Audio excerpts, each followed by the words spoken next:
如果说伪纪录恐怖片有段位的话，那今天这部片子绝对是王炸中的王炸。变态连环杀人狂嚣张地留下了数百盘作案录像带，里面记录了他的全部罪行，随便颠出来一个都够枪毙10遍了。我当年看完这部片子就后悔了，因为我实在没想到这片子竟然集齐了变态、猎奇、重口味，还有让人极度不适的肉体折磨。就连看过录像的美国老警察都直言，撒旦在这屠夫面前都算善良的天使。这也导致了该片仅仅上映1天就引起了当地群众恐慌，草草下了线，并且直接封禁了10年。我也是费了老鼻子劲儿才找到这部无删减版。友情提示，该片确实吓人，赶紧艾特你口味重的朋友一起观看。故事得从1989年说起。波基普西小镇的报警中心那天接到个女人的电话，着急忙慌地说，闺女在院子玩的功夫就没影了，地上全是血，让警察赶紧来。结果接线员还搁那儿死卡流程，说什么失踪不满24小时不能立案，血都淌一地了还等24小时，等的黄花菜都凉透了。你可别以为接下来是警察破案的爽文，镜头一转直接换成了第一视角。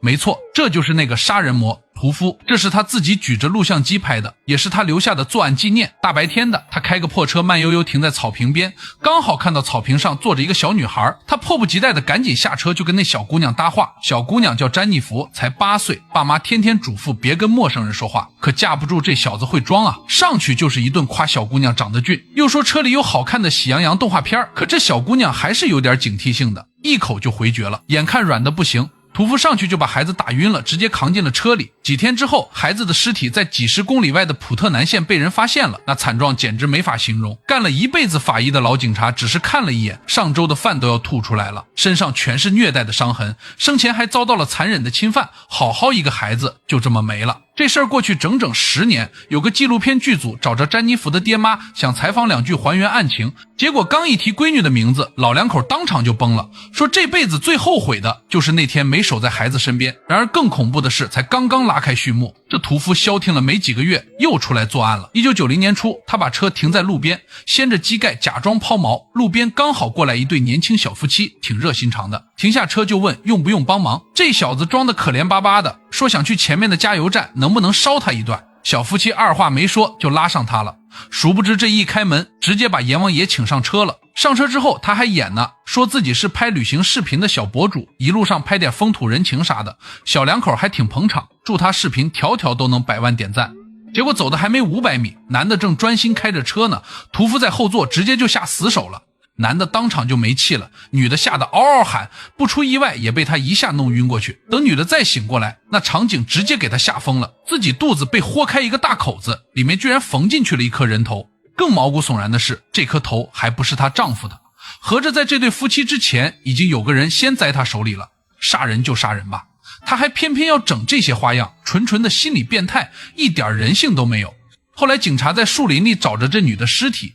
身上基本上没有一块好肉，法医看了直摇头。警察顺着夫妻俩的行车路线往回查，结果在一家加油站的监控里，总算拍着这小子的半张脸。他非但不躲不藏，还特意对着镜头比了个手势，翻译过来就是红房子。警察赶紧围着当地的红房子酒吧搜，结果还真搜着另一个受害者，死亡时间比这对夫妻还早。合着人家根本不怕你查，故意留线索挑衅你，就是明着跟警方叫板，我就在这儿，你抓不着我。你说气不气人？打这之后，凶杀案就跟病毒似的，在周边3个县蔓延开了。这小子贼狡猾，作案工具拆得稀碎，扔到不同城市，尸体也分着抛，从绑架到处理尸体能跨200多英里。那时候哪有现在这互联网啊，州跟州之间打个电话都费劲。接二连三的案子全成了悬案，整个波基普西小镇人人自危，天一黑家家锁门，没人敢出门，生怕撞着这个活阎王。1990年中旬，这屠夫又盯上了一个叫雪柔的女大学生。这姑娘之前就跟朋友念叨，说总感觉有人偷偷跟着自己，可谁也没当回事儿，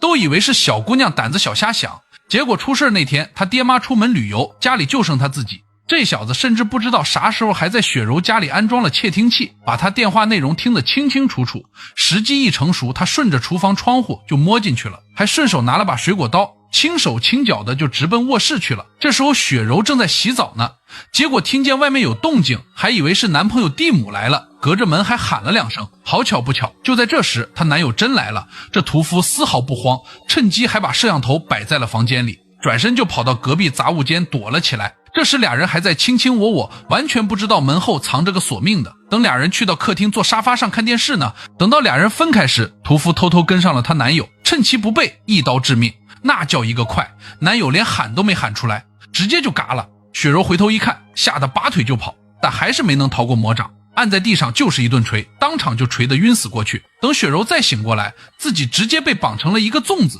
手脚和脑袋被反着捆起来，根本动不了。这小子戴着一个看着有年头的老面具，据说是16世纪法国传下来的，跟当年瘟疫医生戴的那鸟嘴面具差不多。昏暗的光线下看着比鬼都瘆人，他就开始逼问雪柔叫啥名字。雪柔好好回答吧，他抬手就打，非逼着雪柔说自己叫奴隶。雪柔被折磨的实在受不了，终于答应了对方，完事儿还睁着眼睛说瞎话，骗雪柔说他爹妈都被他杀了，甚至让雪柔要感谢他留了自己一条命。没过几天，这个恶魔还嫌不够刺激，就在警察封锁了雪柔家之后，他竟然直接找上了门，对着雪柔的母亲说了一句奇怪的话。If there's anything I can do to help. 雪柔母亲刚反应过来，面前的人就是绑架女儿的凶手，可这狡猾的恶魔早就跑出2里地了。你说这不纯精神病吗？杀人都满足不了他，非得从精神上折磨人。回去之后，他就把雪柔关在一个潮乎乎的小破木屋里，这一关就是好几年。后来他又绑回来一个站街女跟雪柔关一块儿，那女的还想拆窗户逃跑呢，就求雪柔帮她搭把手。结果雪柔吓得直哆嗦，一个劲儿劝她别作死，说听主人的话才能活下来。结果话没说完就被屠夫发现了，给那女的一顿暴揍，打完还递雪柔一把刀，让她亲手杀人。你想想，好好一个大学生，本来阳光开朗的，被折磨成什么样了？连反抗的念头都不敢有，甚至还帮着凶手杀人。这边失踪案接二连三，警察脑瓜子都大了一圈，一直到2001年，前后已经冒出来10好几个受害者了，每个死的都老惨了。好不容易在尸体里查出点生物残留，可数据库里都翻烂了，就是匹配不上人。后来警察在一个受害者的住处找着个没洗的水杯，杯口上有指纹，还有带 DNA 的唾液，一比对，直接锁定了一个叫吉姆的在职警察。这下警方可来劲了，跟抓着救命稻草似的。一查，案发的时候吉姆都在附近转悠，他车里还有受害者的血迹和首饰，关键是好几个站街女都指认吉姆，说案发当晚见过他。吉姆百口莫辩，拍着胸脯说自己没干，可没人信啊。当时民愤太大了，全镇子人都喊着要偿命，法院顶不住压力，急匆匆就给吉姆判了死刑，所有人都松了口气，毕竟这持续10几年的噩梦终于结束了，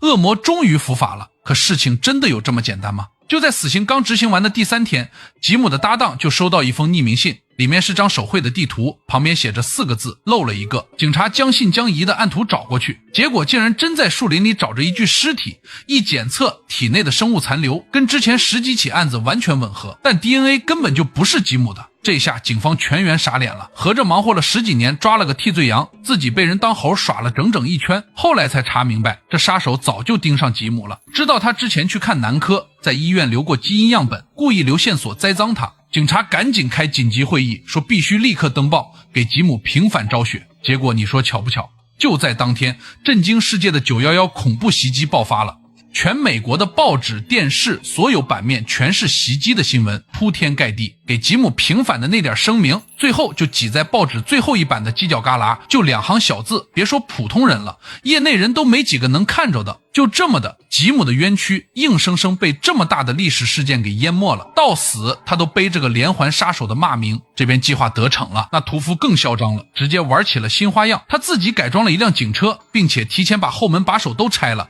穿上一身警服，大摇大摆在路边晃悠。有个女的车抛锚了，想去加油站求助，正愁眉苦脸呢，一看是警察过来了，立马放下心了，麻溜就上车了，还说有警察在，就不怕那什么连环杀手了。俩人一路上聊得还挺开心，直到车子路过加油站根本没减速，女的才反应过来不对，让他赶紧掉头。这小子当时就乐了，女的还没反应过来，他补了一句，我就是你说的那个变态杀人狂屠夫。那女的当时魂都吓飞了，刚想开车门跑，结果发现后门早就被改死了，根本打不开，最后就被拉回了自己的秘密基地。女人醒来后发现自己被绑得严严实实，就连嘴巴都被胶带封死了。这时屠夫四肢着地，模仿着动物慢慢向女人靠近，女人已经彻底崩溃了。屠夫缓缓站起身，俩手指头上固定了2根铁棍，对准女人脖子的大动脉就扎了进去，女人也没活过当晚，就这样被屠夫折磨致死。这案子越闹越大，邪乎事儿也越来越多，警方不得不推翻之前所有结论，从头开始查。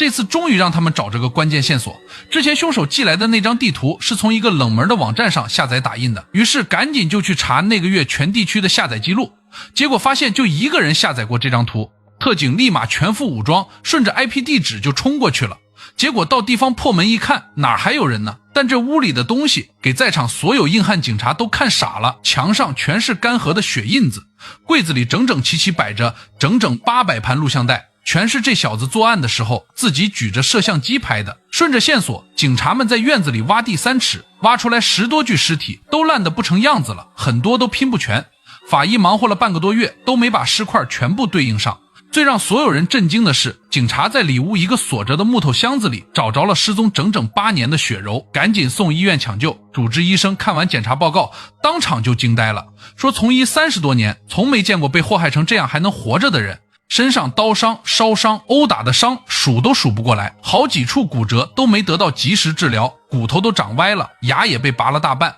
瘦的就剩一把骨头。身体上的伤慢慢还能养，可心理上的创伤那是真没法治了。雪柔得了非常严重的斯德哥尔摩综合症，哪怕在安全的医院里都一口一个主人，说主人特别爱她，不会丢下她。心理医生告诉记者，痛苦已经刻进她骨子里了，变成了她生活的一部分。没了这种痛苦，她甚至都不知道该怎么活下去，甚至没人看着的时候她还会自残。后来记者磨了好几个月，好说歹说，雪柔才同意接受一次采访，可没说几句话，她就情绪崩溃了，甚至一个劲儿地说屠夫很爱她，她也很爱屠夫，一心还期待着屠夫能把她接走。采访根本无法进行下去，就在雪柔被救回来不到2周的时间，她就留下一封遗书自杀了。遗书里没有一句控诉，反倒写满了对那个屠夫的爱意，说自己永远是他的奴隶，永远爱他。可诡异的事情并没有结束，雪柔下葬才没几天，他的坟就叫人刨了，棺材里的尸体不翼而飞，就留下一盘崭新的录像带。不用想，肯定是那屠夫干的，他连死人都不放过，就是这么偏执，这么变态，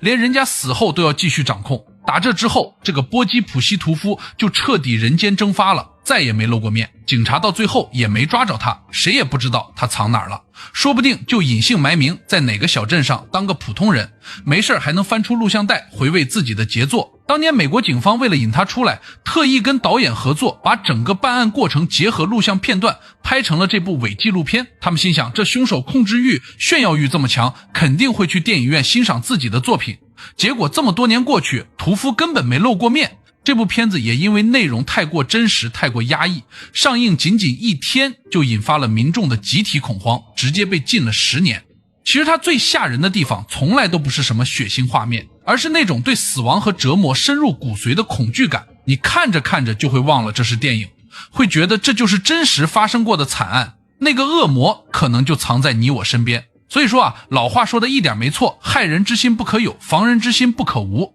别觉得坏人脸上都刻着字，别觉得恶魔离你远着呢。有时候你随手帮的一个路人，你放下的一次防备，你不以为然的一次被跟踪感，都可能给你招来灭顶之灾。咱普通人还是要时刻保持警惕，这样才能平平安安踏踏实实过日子。好了，今天的故事就到这里，我是听雨，关注我，咱们下期再见，拜了个拜。